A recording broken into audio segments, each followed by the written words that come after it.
साहब और अंसारी साहब और कृष्णामूर्ति जी और सामने उपस्थित मेरे सभी समाहित पदाधिकारियों, आप सभी को मेरा नमस्कार। सभी का दिल्ली में हार्दिक स्वागत है।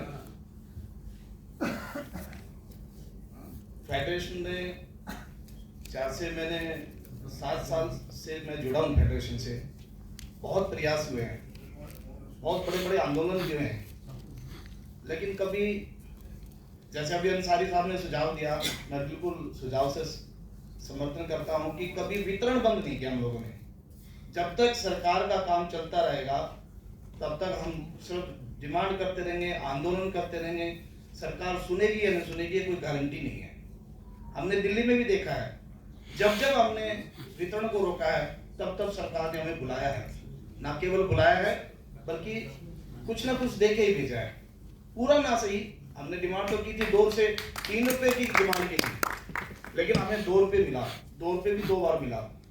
तो इसी तरह से हमारे फेडरेशन के जो प्रयास हैं, 8 सूत्री मांगों को लेकर जो अभी आंदोलन किया था, 8 सूत्री मांगों में मैं समझता हूं कि कम से कम 2 मांगे तो ऐसी हैं कि जो एक्ट में भी हैं और हमको मिलनी भी चाहिए, जिसमें कि हमारी लड़ाई ना भी हो तो भी हमको मिलना चाहिए। सबसे पहली जो मैं हमेशा ही रखता हूं कि विभिन्न राज्यों में तरह तरह का मार्जिन मनी पेंडिंग पड़ा हुआ है। कहीं 1 साल का, कहीं PMGKY का, कहीं NFSA का। मेरा दिल्ली में NFSA फ्री है, इसलिए मेरा दिल्ली में NFSA भी रुका हुआ है।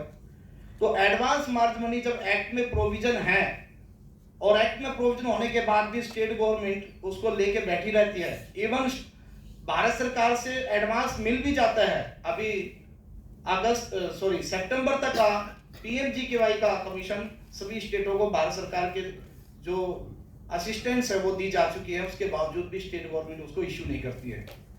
तो इस पे हमें गौर फरमाना चाहिए। जो कि हमारी डिमांड एक्ट में है और सरकार कहती है हाँ बिल्कुल ये वाजिब है, सबसे पहले तो हम उसे मांग को लेके रहना चाहिए, एडवांस मार्जिन में। दूसरा, हैंडलिंग लॉस।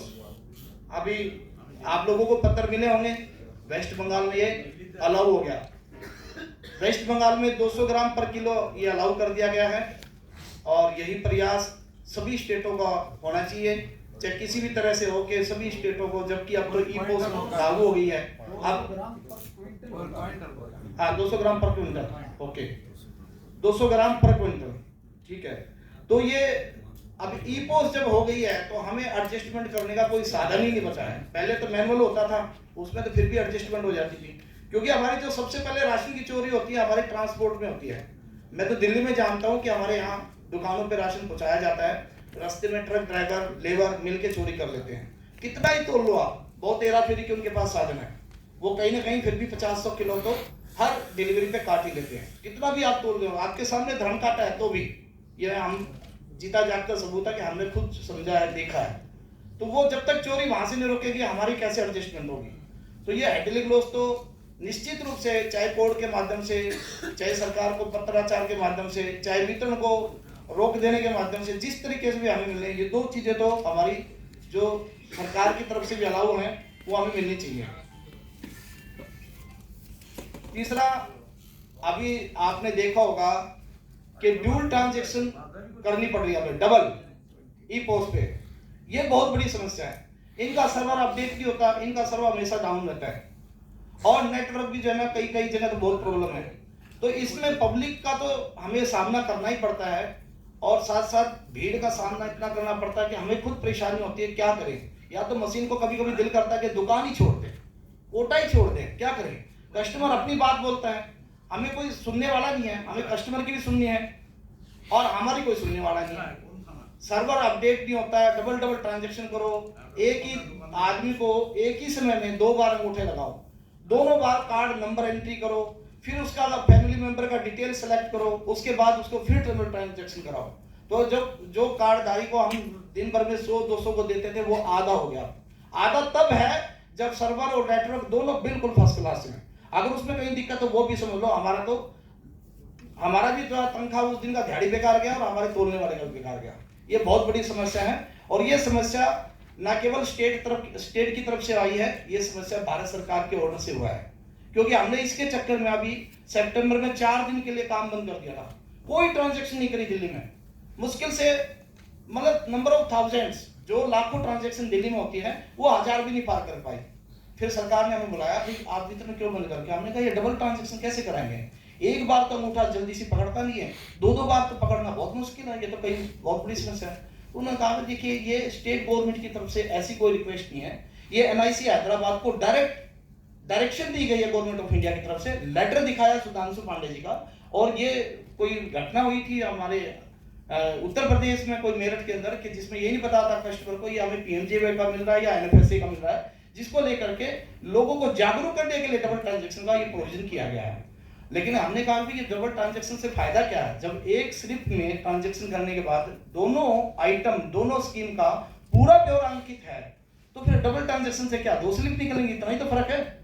ट्रांजैक्शन में क्वांटिटी सब कुछ वही रहेगा फिगर, लेकिन डबल का फायदा नहीं है। लेकिन उनका भी जब हमारी तरफ से ये हुआ ही नहीं तो हमारी वजह से आप क्यों काम रोक रहे हो? ये सेंट्रल गवर्नमेंट की तरफ से है, तो ये सेंट्रल गवर्नमेंट का इशू है।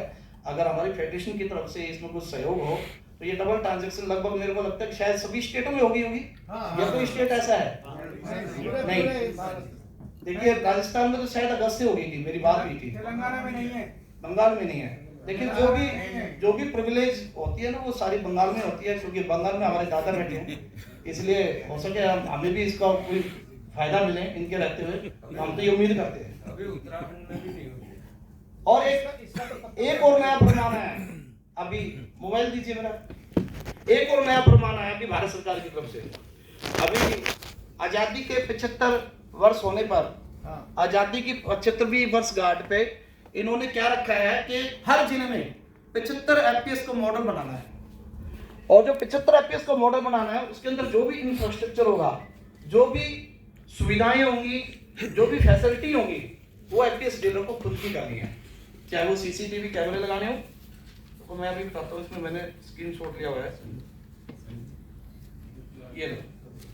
उसके जो इंफ्रास्ट्रक्चर है डेवलप करना, जो भी वहाँ पे फैसिलिटी, वो सारी फेयर प्राइस ऑफ डीलर को करनी है। आपको पक्का रोड का अगर नहीं, अगर आपके सामने कच्चा, उसको एसेसिबिलिटी बाई पक्का road, sufficient space for food grain storage, uniform colour coding करना है एफपीएस को।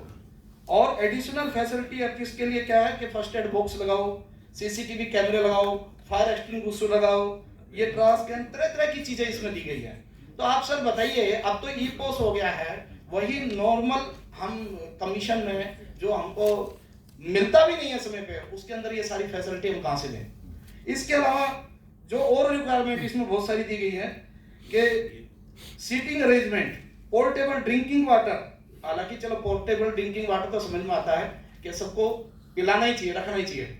सीटिंग अरेंजमेंट है, first in first out, FIFO system, पता नहीं क्या क्या है, मैं व्हाट्सएप पे शेयर करूंगा ये ऑल इंडिया के ग्रुप में। इस तरह के ये ऑर्डर भारत सरकार निकाल देती है, लेकिन भारत सरकार को ये भी पता होना चाहिए कि जितने भी आपके ऑर्डर निकलते हैं उसके अनुसार कोई भी स्टेट गवर्नमेंट काम नहीं करती है। स्टेट गवर्नमेंट भारत सरकार के ऑर्डर को फॉलो तो करने के लिए हम पर प्रेशर डालती है, लेकिन स्टेट गवर्नमेंट खुद अपडेट नहीं होती है। अब मैं दिल्ली की बात करूं, यहाँ पे अक्टूबर का राशन अभी 1 नवंबर से शुरू हुआ है, यानी कि 1 महीना लेट। और उत्तर प्रदेश में तो हमसे भी पीछे है, उनका तो सितंबर ही शुरू हुआ। तिवारी जी 7 तारीख शुरू, 7 तारीख को, 7 तारीख चालू होगा, 7 नवंबर से जनाब बता रहे हैं जी। तो ये स्टेट गवर्नमेंट की मैं मतलब नेग्लिजेंसी सर बता रहा हूँ, उसमें चाहे वो दिल्ली है चाहे दूसरे स्टेट है। तो 1 महीना जो है ना देरी से चल रहा है, उस पर स्टेट गवर्नमेंट को कोई एक्शन नहीं लेना। डबल राशन की सप्लाई करना, वही ट्रांसपोर्टर, वही ट्रक, जितना मर्जी लेट हो, उसका सारा प्रेशर फिर एकदम आता है ई पोस्ट पे और हम पे। ई पोस्ट में सर्वर डाउन होता है और वो एक बैग जो है एक तरीके से एकदम लाइनें लगना शुरू हो जाती है, जिससे कि सर्वर डाउन की वजह से हमें बहुत दिक्कत आती है। तो मॉडल एक्ट में तरह तरह की जो फैसिलिटी देना, सुविधा देना, इसमें भी हमको खर्चा हम पे डाल दिया गया। हर जिले में 75 दुकानें, ये मुझे लगता है कि सारे स्टेट में शायद ये ऑर्डर लागू हो गया है, ये ऑर्डर निकल गया होगा, लागू होने वाला है। तो डुअल ट्रांजैक्शन को लेकर के भी बहुत दुखी हैं हम। इसके अलावा जो अभी पत्र में आपको मिला होगा, एक सीए साहब की चिट्ठी भी इसमें लगी हुई है, जिसमें 7 रुपये 64 पैसे की डिमांड की गई है कि 7 रुपये 64 पैसे के हिसाब से अगर हमको मिलेगा तो हम संतुष्ट पूर्वक जो है अपनी एफपीएस को चला सकते हैं। लेकिन हमारी फेडरेशन की डिमांड इसमें पहले 4 रुपये 40 पैसे की जा चुकी है, इसको भी क्लियर करें क्या हम 7 रुपये 64 रखें या 4 रुपये 40 पैसे रखें। और अगर ये 4 रुपये 40 पैसे ही रखा जाए तो ज़्यादा अच्छा है, क्योंकि 7 रुपये 64 पैसे इतना ज़्यादा ऊंचा रखेंगे तो शायद हमें हमारी डिमांड को सुनने वाला भी शायद कोई जल्दी से नहीं मिले। और जो पल्सिस और एडिबल ऑयल जो एक चिट्ठी गई है दादा की तरफ से, वो दादा ने लिखा कि इसको दिलवाया जाए और उसको वेस्ट बंगाल से उसकी शुरुआत की जाए। तो दादा जैसे कि आपने 31 अक्टूबर को भी हमारे गोदारा जी थे और डिम्पल शर्मा जी थे, उनके सामने बताया है कि वेस्ट बंगाल भी की कोई भी फाइल हो वो हमारी नहीं रुकती है। ठीक है, आप जाते हैं, आपकी बातचीत है, तो जिस तरह से वेस्ट बंगाल की कोई फाइल नहीं रुकती है तो बाकी प्रदेशों की फाइल भी नहीं रुकनी चाहिए। अगर बाकी प्रदेशों से कोई सहयोग की आवश्यकता है तो हम तैयार हैं। मेरे को तो जो बताया था वो यही है कि वेस्ट बंगाल की कोई भी फाइल हो, किसी भी तरह की फाइल हो गवर्नमेंट ऑफ इंडिया के पास, वो कोई फाइल नहीं रुकती है, वो सारी फाइलें ओके होकर के स्टेट गवर्नमेंट को चली जाती है।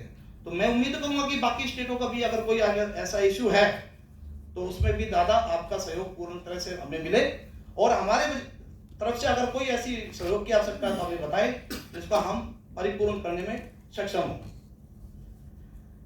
और बड़े अब थोड़ा सा मैं दुख के साथ भी कहूंगा कि पिछले महीने, जैसा कि मैंने व्हाट्सएप ग्रुप में भी डाला था, सितंबर महीने का दिल्ली का 14,000 मीट्रिक टन भारत सरकार ने खाद्यान्न काट लिया था, जिसकी सूचना मैंने दादा को मिलकर के पूरे दस्तावेज के साथ दी थी, व्हाट्सएप के माध्यम से भी दी थी, ईमेल के माध्यम से भी दी थी। दादा थोड़ा प्रकाश डालें क्या अगर उसमें कुछ हो पाया कि नहीं हो पाया। दादा मैं आपसे थोड़ा जानकारी लेना चाह रहा हूं, जो मेरा सितंबर का खाद्यान्न काट लिया था दिल्ली स्टेट का, मैंने आपको लिख के भी दिया था, ईमेल भी किया था, व्हाट्सएप भी दिया था। हाँ जी, कॉपी भी आपको दिया था। क्या मैं भी एक्शन लिया, उसको कॉपी भी आपको दिया था, व्हाट्सएप में ग्रुप में भी दिया था। नहीं सर, मेरे को तो कोई कॉपी नहीं दिया। नहीं मिला ना, स्पीड पोस्ट में भी नहीं मिला। स्पीड पोस्ट में भी नहीं मिला। अगर कोई आपने एक्शन लिया ना तो मुझे व्हाट्सएप पे मिला, जबकि मैंने व्हाट्सएप पे भी उसकी सूचना पूछी गई थी अगर कोई इसके बारे में एक्शन लिया है राष्ट्रीय फेडरेशन कमेटी ने तो जानकारी दे। मेरी दिल्ली के जी बताइए।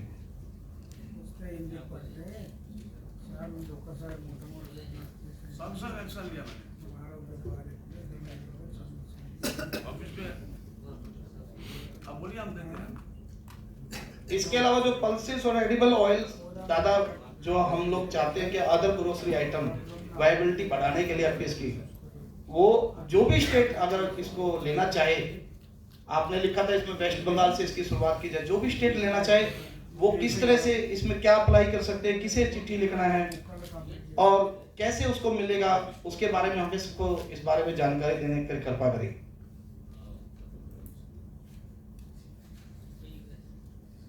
क्योंकि जहां तक मुझे पता है या सुनने में आया है कि दिसंबर तक एक्सटेंशन चलेगा पीएमजीकेवाई का, उसके बाद सबको जरूरत पड़ेगी कोई न कोई एक्स्ट्रा एक्टिविटी हम एफपीएस वाले करें जिससे कि हमारी वायबिलिटी बढ़े।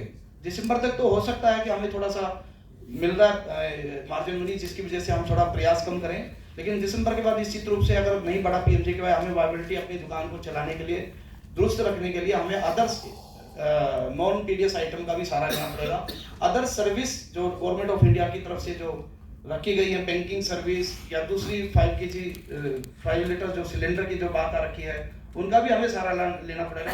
तो ये आइटम जो भी है, चाहे सिलेंडर है, चाहे वो पल्सीज है, चाहे एडिबल ऑयल्स है, चाहे अदर्स आइटम है, वो हमें कैसे मिलेगी, किसको चिट्ठी लिखनी होगी और उसके लिए क्या प्रयास करना है, वो हमें सब मार्गदर्शन करें। तो दादा इसी के साथ मैं अपनी वाणी को विराम देता हूँ, क्षमा चाहता हूँ अगर कोई त्रुटि मुझसे हुई हो तो। धन्यवाद।